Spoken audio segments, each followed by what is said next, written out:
Good morning students. आज हम next chapter start करने जा रहे हैं बेटा, इंटीग्रेशन। इंटीग्रेशन क्या होता है? It is an inverse process of differentiation. Differentiation के उल्टा इंटीग्रेशन होता है, ठीक है। जैसे लोग और एक्सपोनेंशियल एक दूसरे के एंटी होते हैं, ऐसे इंटीग्रेशन को हम एंटी डेरिवेटिव भी कहते हैं, ठीक है। इंटीग्रेशन इज़ एंटी डेरिवेटिव, ठीक है। जैसे साइन एक्स का डेरिवेटिव कोस एक्स है, तो कोस एक्स का इंटीग्रेशन हो जाएगा साइन एक्स, ठीक है। ऐसे आपको डेरिवेटिव अगर याद है, जैसे आपको साइन एक्स का डेरिवेटिव कोस एक्स याद है, तो कोस एक्स का इंटीग्रेशन क्या है? साइन एक्स है, ठीक है। तो इसमें इंटीग्रेशन में एक कांस्टेंट हमें हमेशा लगाना होता है। वो क्यों लगाना होता है? क्योंकि कांस्टेंट का डेरिवेटिव ज़ीरो होता है। मान लो इसके साथ कोई और फैक्टर है, साइन एक्स प्लस 2 है, तो इसका आंसर भी क्या आएगा? कोस एक्स आएगा, ठीक है।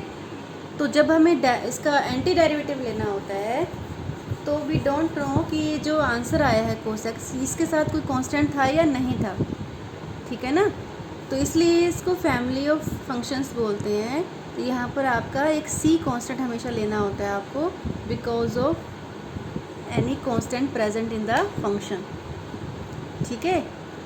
तो ये सी कुछ भी हो सकता है, जैसे इस क्वेश्चन के लिए 2 है, इट इज़ एनी कांस्टेंट। तो ये जो सिंबल है, ये इंटीग्रेशन का सिंबल है, and it is integrating with respect to X. D X means हम इसकी इंटीग्रेशन कर रहे हैं विद रिस्पेक्ट टू एक्स, ठीक है। एक्चुअली में जो इंटीग्रेशन होता है, ये एरिया अंडर द कर्व होता है। इंटीग्रेशन का मीनिंग होता है एक्यूमुलेशन ऑफ डाटा को इकट्ठे करते रहना, तो समेशन जोड़ते रहना, ये डाटा को जोड़ते रहना, तो उससे ही ये सिंबल एस आया है आपका, ठीक है। सिंबल जो आया है इंटीग्रेशन का, समेशन से ही आया है। जैसे आपको यहाँ पर एक यूनिफॉर्म स्पीड पर टाइम अगर हम लेते हैं, बढ़ाते हैं, तो हमारा डिस्टेंस कितना कवर होता है, वो हमारे पास डाटा इकट्ठा रहता है, ठीक है। ये जैसे आपकी स्पीड है 20 किलोमीटर पर आवर, तो आपका 1 मिनट में इतना डिस्टेंस कवर हो गया, 2 मिनट में आपका इतना डिस्टेंस कवर हो गया, 3 मिनट में आपका इतना डिस्टेंस कवर हो गया। ये डाटा है, किसका डाटा एक्यूमुलेट हो रहा है? डिस्टेंस का डाटा एक्यूमुलेट हो रहा है, ठीक है। तो ये हमारा, अब क्योंकि अगर स्पीड यूनिफॉर्म है, एक ही स्पीड है, चेंज नहीं हो रही है, तो ये हमारा इजी टू कैलकुलेट है। ये एरिया हम या तो रेक्टेंगल बनेगा या स्क्वायर बनेगा, हम इसका एरिया मल्टीप्लाई करके इजीली निकाल सकते हैं। लेकिन क्या है कि जनरली हमारा स्पीड जो है या कोई भी फैक्टर है, वो यूनिफॉर्म नहीं रहते हैं। ये तो सिर्फ एक एग्जांपल है, और भी फैक्टर्स हैं जो यूनिफॉर्म नहीं रहते हैं, वो ऐसे वेरी होते रहते हैं, ठीक है। तो क्या करना है उसमें, हमें स्मॉल रेक्टेंगल्स बनाने हैं। ये तो अभी मेरा तो फिर भी थोड़ा बड़ा है, इतने स्मॉल बनते हैं वो कि आपका ये जो डिस्टेंस है ये निग्लिजिबल हो जाता है, ठीक है। ये जो कर्व बन रही है ना, कर्व, ये जो है ये इतना छोटा होता है कि निग्लिजिबल हो जाती है, मतलब वो आप उसको एक हॉरिजॉन्टल लाइन मान सकते हो। तो ये जो रेक्टेंगल्स आ रहे हैं, इन्हीं का डाटा एक्यूमुलेट होता है, और जो हम इसको कैलकुलेट करते हैं, उस प्रोसेस को हम बोलते हैं इंटीग्रेशन, ठीक है। ज्योमेट्रिकली तो इसका ये मीनिंग है, और जो क्वेश्चन सोल्व करते हैं उसमें इसको एंटी डेरिवेटिव बोलते हैं। तो आपको जितने भी डेरिवेटिव क्वेश्चंस आपने जनरल डेरिवेटिव्स याद कर रखे हैं फिर चैप्टर में, उसको दोबारा रिवाइज करना है as anti derivative, means cos X का इंटीग्रेशन साइन एक्स, इस तरह से, ठीक है। एक जनरल रूल देख लेते हैं हम। जैसे हमारा एक्स एन का डेरिवेटिव था एन एक्स की पावर एन माइनस 1, ठीक है। मीन्स इसका अगर हम इंटीग्रेशन लेते हैं तो हमारा क्या आएगा? एक्स एन आएगा, ठीक है। तो इसका अगर हम इंटीग्रेशन लेते हैं, एन कांस्टेंट है, बाहर आ जाएगा, integration of X N minus 1 D X कितना आ जाएगा? एक्स एन आ जाएगा। अब क्योंकि यहाँ पर एक्स एन माइनस 1 है, तो ये थोड़ा सा और लग रहा है, तो इसको एन में कन्वर्ट करने के लिए ये एन प्लस 1 हो जाएगा, ठीक है ना। तो जैसे यहाँ तो ये एन नीचे आ जाएगा, तो एक्स एन का इंटीग्रेशन क्या हो जाएगा? X N upon N. पर यहाँ पर अगर हम एन लेना चाहें तो यहाँ पर एक इंक्रीज़ हो जाएगा, ठीक है। तो एक्स एन का इंटीग्रेशन हो जाएगा एक्स की power N plus 1 upon N plus 1, ठीक है। इस फार्मूले से तो हमारा क्या आ गया? इसका एंटी डेरिवेटिव क्या आ गया हमारे पास? एक्स एन अपॉन एन आ गया। लेकिन यहाँ पर हमारा इंटीग्रेशन किसका लिया है हमने? एक्स की पावर एन माइनस 1 का लिया है, ठीक है। लेकिन जो फार्मूला जनरल बनाते हैं हम n-1 के लिए नहीं बनाते हैं, हम किसके लिए बनाते हैं, n के लिए बनाते हैं। तो अगर हम ये xn लेते हैं, जैसे यहाँ पर n+1 है तो यहाँ पर n है, एक बढ़कर है ना, यहाँ पर एक बढ़ गया है, तो ऐसे यहाँ पर हमें बढ़ा देना है। xn का इंटीग्रेशन क्या हो जाएगा, x की पावर n+1 अपॉन n+1।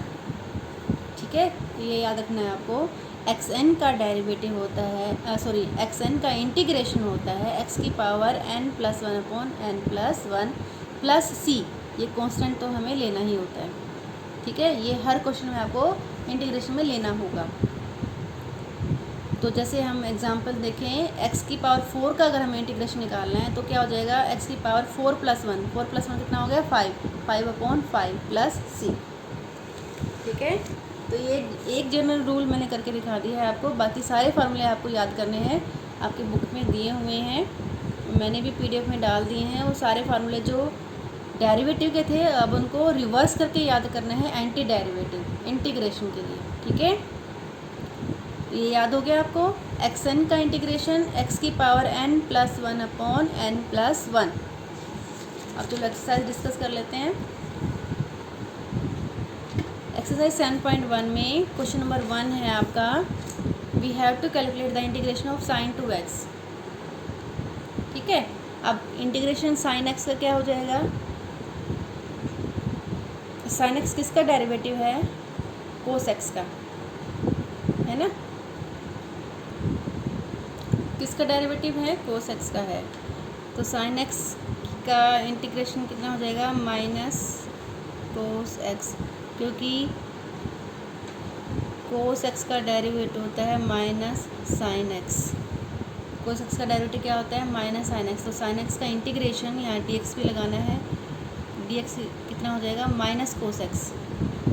ये जो माइनस है ये आपको, क्योंकि यहाँ तो है नहीं माइनस, अगर यहाँ होता तो ये प्लस हो जाता, तो इसलिए आपको यहीं लेना होगा ये माइनस, क्योंकि cos x का डेरिवेटिव माइनस sin x होता है, इसलिए sin x का इंटीग्रेशन माइनस cos x रहेगा, ये याद रखना। तो यहाँ sin x है, लेकिन यहाँ पर हमारा 2x है, तो कैसे होता है ये क्वेश्चन एक बार देख लेते हैं हम। अगर हम 2x को t ले लेते हैं, 2x कितना ले लिया, t। अब हम इसको डिफ्रेंशिएट करेंगे विद रिस्पेक्ट टू x, तो यहाँ पर 2 आ जाएगा, ये dt अपॉन dx आ गया। ठीक है, 2x को हमने क्या ले लिया है, t। Now we are differentiating it with respect to x, क्योंकि हमारा वेरिएबल x है यहाँ पर, तो ये dt अपॉन dx हो जाएगा और ये बन जाएगा 2। क्रॉस मल्टीप्लाई करने से ये हो जाएगा 2x is equal to dt। ठीक है, तो हमें वैल्यू किसकी रिप्लेस करनी है, dx की करनी है, dx की वैल्यू हो जाएगी अपॉन 2, dt अपॉन 2। ठीक है, तो ये 2 वहाँ चला जाएगा। अब हम 2x को t रख देंगे तो ये sin t बन गया, dx की वैल्यू आ जाएगी dt अपॉन 2। ठीक है, तो ये 1/2 है, ये कांस्टेंट है, इसको बाहर ले लेंगे, कोफिशिएंट है ये, तो अब बच गया हमारा sin t अपॉन dt। ठीक है, तो sin t का इंटीग्रेशन हो जाएगा minus cos t plus c तो हमें लगाना ही है। अब ये t की वैल्यू हम वापस रिप्लेस कर देंगे, t की वैल्यू कितनी है, 2x, क्योंकि आंसर तो हमें x में ही देना होता है। ये क्लियर हो गया आपको। तो ये आपको जैसे 2x है, ये हर बार आपको डेरिवेटिव नहीं लेना है, आपको ये याद रखना है कि साइन का जो इंटीग्रेशन है वो माइनस कोस हो गया, तो जो ये एंगल है इसके डेरिवेटिव से डिवाइड करना है आपको। क्यों करना है, वो इस तरह से वो फ्रैक्शन में आ जाता है। ठीक है, जैसे हमने यहाँ करके देखा है तो वो फ्रैक्शन में आ गया ना डेरिवेटिव। एंगल क्या था, 2x का डेरिवेटिव क्या है 2, वो कहाँ चला गया, फ्रैक्शन में चला गया, क्योंकि यहाँ से क्रॉस मल्टीप्लाई करके वो नीचे चला जाता है। ठीक है, तो ये याद रखना है। जो लेंथी क्वेश्चंस हो गए उसमें आप बार बार ये नहीं करेंगे, वेरिएबल चेंज करके नहीं करेंगे। ठीक है, आप उसमें याद रखेंगे कि जैसे साइन 2x है तो पहले साइन का करेंगे, फिर इसके डेरिवेटिव से डिवाइड करेंगे। ठीक है, 5th चैप्टर में डेरिवेटिव वाले में तो इसके डेरिवेटिव से मल्टीप्लाई होता था, लेकिन यहाँ इंटीग्रेशन में वो क्या हो जाएगा, डिवाइड हो जाएगा। ये याद रखना है आपको। चलो एक और क्वेश्चन डिस्कस कर लेते हैं। ये 4th क्वेश्चन है, क्या है आपका, ax प्लस बी का होल स्क्वायर dx का इंटीग्रेशन है। आप क्या कर सकते हो, या तो इसका होल स्क्वायर खोल लो, अलग अलग टर्म्स को कर लो। ठीक है, नहीं तो अगर अब आप पावर से कर रहे हो तो पावर का क्या होता है, पावर 1 इंक्रीज़ हो जाती है, n+1, एक्स की पावर n+1 अपॉन n+1। अभी हमने किया था पिछले पेज पे xn का इंटीग्रेशन। xn का इंटीग्रेशन क्या है, एक्स की power n+1 upon n+1 plus c। तो पावर का एक बढ़ जाती है और उसी से डिवाइड करते हैं जो पावर आती है हमारी, ठीक है। तो यहाँ पर इसको हम कैपिटल X मान लें तो पावर कितनी है 2, तो पावर बढ़ जाएगी एक, कितनी हो जाएगी 3, और नीचे 3 से डिवाइड कर देंगे। फिर जो इसका डेरिवेटिव है उससे क्या करना है, डिवाइड करना है। इसका डेरिवेटिव क्या आ जाएगा, एक्स का डेरिवेटिव a और b का 0, तो a हो गया ना, तो इसके डेरिवेटिव से क्या करना है, डिवाइड, ठीक है। तो ये 3 है, तो ये बिल्कुल डायरेक्ट किया है मैंने। अगर आप चाहो तो आप इसको t लेकर भी कर सकते हो, जैसे ये ऊपर वाला क्वेश्चन सॉल्व किया था, ठीक है। तो ये इसका जो डेरिवेटिव है वो नीचे फ्रैक्शन में ही आएगा। और इसका एक सेकंड मेथड है कि आप इसका फार्मूला खोल लें। ये फार्मूला खोलने से क्या हो जाएगा, a² x² + b² plus 2abx dx। तो इंटीग्रेशन में आप जैसे डिफरेंशिएशन में अलग अलग टर्म्स का कर सकते हो, इंटीग्रेशन में भी आप अलग अलग कर सकते हो। आप इसका इंटीग्रेशन अलग कर सकते हो, इसका इंटीग्रेशन अलग कर सकते हो, इसका इंटीग्रेशन अलग कर सकते हो, ठीक है। कांस्टेंट आपके बाहर आ जाएंगे, a² बाहर आ जाएगा, x² का करेंगे, यहाँ पर आपका b² बाहर आ जाएगा, 1 का करेंगे, यहाँ पर आपका 2ab बाहर आ जाएगा, x का करेंगे, 3 टर्म्स में। फिर आंसर इससे थोड़ा सा डिफरेंट फॉर्म में आएगा पर आंसर ठीक होगा, ठीक है। तो इंटीग्रेशन में यही है कि अगर आप कुछ अलग मेथड से करते हो तो आपका आंसर अलग आ सकता है, but calculation should be right, ठीक है। तो अगला क्वेश्चन देखते हैं, क्वेश्चन नंबर 5। क्वेश्चन है sin 2x - 4e⁻³ 3x dx। तो जैसे यहाँ पर 2 हैं आपके, तो 2 क्वेश्चन बना लेंगे इसको। पहला क्वेश्चन हो जाएगा integration of sin 2x dx, -4 बाहर आ जाएगा क्योंकि it is free from integration, coefficient है। इंटीग्रेशन किसका होगा, e⁻³ dx का, ठीक है। तो इसका तो जैसे हमने किया था sin x का क्या होता है, -cos 2x/2 आ जाएगा। पहला क्वेश्चन तो सेम ही था ना हमारा। साइन का इंटीग्रेशन क्या होता है, -cos, और 2x का डेरिवेटिव क्या होता है 2, उसे डिवाइड कर देंगे। यहाँ पर -4, 3x का डेरिवेटिव, अब आपको याद होगा ex का डेरिवेटिव क्या होता है, ex होता है। तो इंटीग्रेशन भी ex का क्या हो जाएगा, ex सेम हो जाएगा, ठीक है। ex का डेरिवेटिव भी ex होता है, ex का इंटीग्रेशन भी ex होता है, क्योंकि सेम आंसर है ना। तो e3x का इंटीग्रेशन कितना हो जाएगा, e3x, ओके। और जो डेरिवेटिव है 3x का डेरिवेटिव उससे कर देंगे डिवाइड, ठीक है। अच्छा, आपके मन में एक डाउट आ सकता है कि एक c यहाँ से आएगा, एक c यहाँ से आएगा, है ना, क्योंकि +c यहाँ पर भी होना चाहिए और +c यहाँ पर भी होना चाहिए। तो जो भी कांस्टेंट है बेटा उसको हम कंबाइन करके एक ही कांस्टेंट लिखते हैं, ठीक है। क्योंकि कांस्टेंट लाइक टर्म्स प्लस या माइनस हो जाती हैं, तो इसलिए हम उसको अलग अलग नहीं लिखते। हम क्या करते हैं, उसको बाद में लास्ट में एक ही कांस्टेंट लिखते हैं। हो गया क्लियर। तो बहुत ही आसान एक्सरसाइज है, बस इतना ध्यान रखना है ये एंटी डेरिवेटिव है, जो जिसका डेरिवेटिव था वो उसका इंटीग्रेशन हो जाएगा। और एंगल है या पावर है, जो भी आपको एक्स्ट्रा है वहाँ पर, उसके डेरिवेटिव से हमें क्या करना है, डिवाइड कर देना है, ठीक है। क्वेश्चन नंबर 6 देखो, ये है आपका 4e⁻³ + 1 dx। तो ये भी 2 सेपरेट हो जाएंगे, इंटीग्रेशन है आपका। एक हो जाएगा 4 integration of e3x dx plus, अच्छा 1 हम लिखते नहीं है यहाँ पर, इंटीग्रेशन ऑफ dx, ठीक है। 1 हम लिखते हैं तो थोड़ा और लगता है। तो जो पहला है आपका, ये हो जाएगा आपका सेम मेथड है। ex का इंटीग्रेशन ex होता है, तो e3x का इंटीग्रेशन e3x, और जो 3x है उसका डेरिवेटिव 3 आएगा, उससे हम डिवाइड कर देंगे। अच्छा 1 है, जो ये 1 किसका डेरिवेटिव होता है, x का होता है, तो इसलिए 1 का इंटीग्रेशन हो गया x, ठीक है ना। अब dx जब हम x का निकालते हैं तो कितना आता है 1, तो इसलिए 1 का इंटीग्रेशन कितना हो जाएगा x,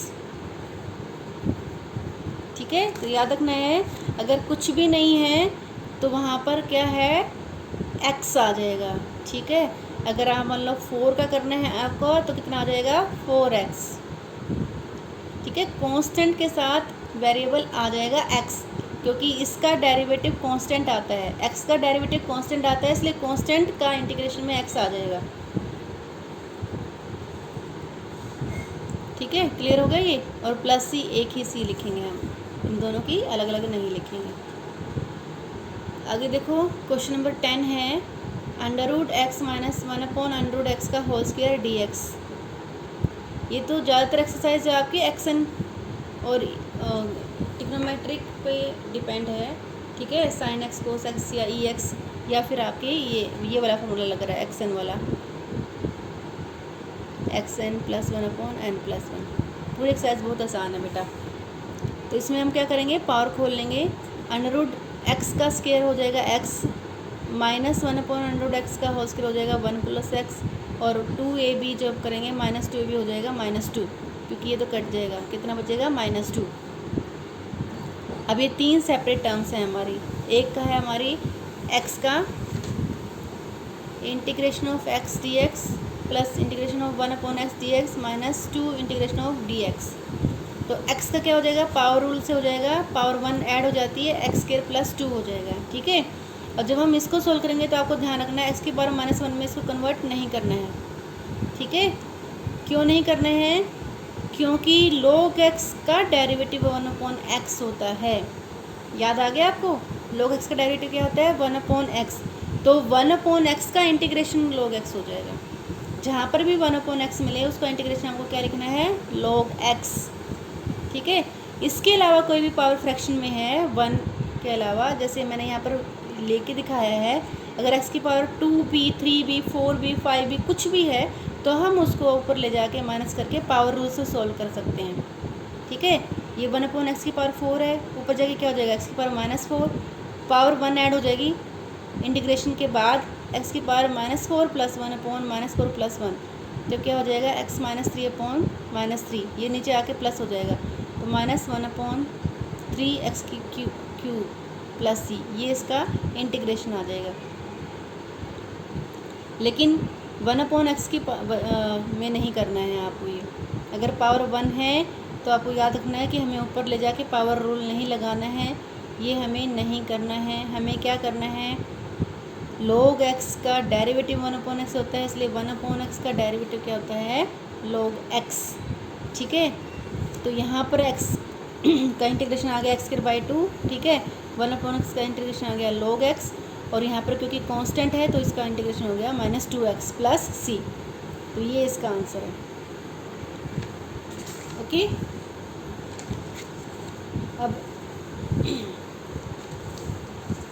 आगे देखो सॉरी, 12th की हिंट है x³ + 3x + 4/√x है। तो आप क्या करेंगे, इनको अलग अलग कर लेंगे, x³ / 3x / 4/√x। ठीक है, अब इनकी पावर क्योंकि सेम बेस है तो पावर को कंबाइन कर लेंगे। ये कितनी हो जाएगी, 3 - 1/2। अंडर का मतलब क्या होता है, पावर 1/2 होती है, तो ये जो पावर है 3 - 1/2 हो जाएगी। ये जो पावर है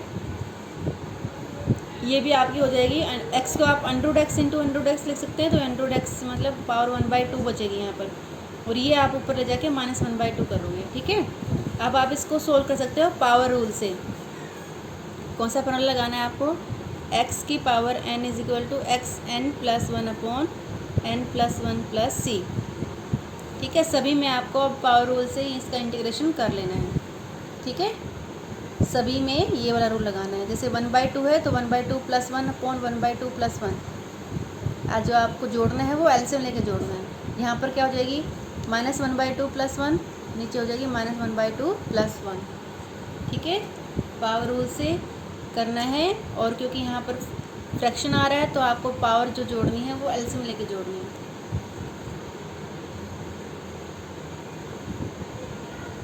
13th का हिंट है, यहाँ पर आपको x³ - x + x -1/x -1 given है, तो यहाँ से आप x फिर कॉमन निकाल लेंगे तो बच गया आपका x -1, यहाँ पर x -1। ठीक है, x -1 फिर से आपका कॉमन आ जाएगा, तो एक फैक्टर आपका बच गया x² + 1, यहाँ बच गया x -1, तो ये कट जाएगा। तो ये जो बाकी बचा है इसको आप सोल्व कर लें, एक बार x² का इंटीग्रेशन, एक बार 1 का इंटीग्रेशन। ठीक है, 1 का इंटीग्रेशन x हो जाएगा, x स्क्वायर का हो जाएगा x cube upon 3। Power rule से पावर ऐड हो जाएगी 1। 14 देखो आप, 1 माइनस एक्स की पावर रूट एक्स है, तो रूट एक्स का मतलब 1/2 पावर है, तो अंदर मल्टीप्लाई कर दें, 1 से मल्टीप्लाई करेंगे तो x की पावर 1/2 हो जाएगी।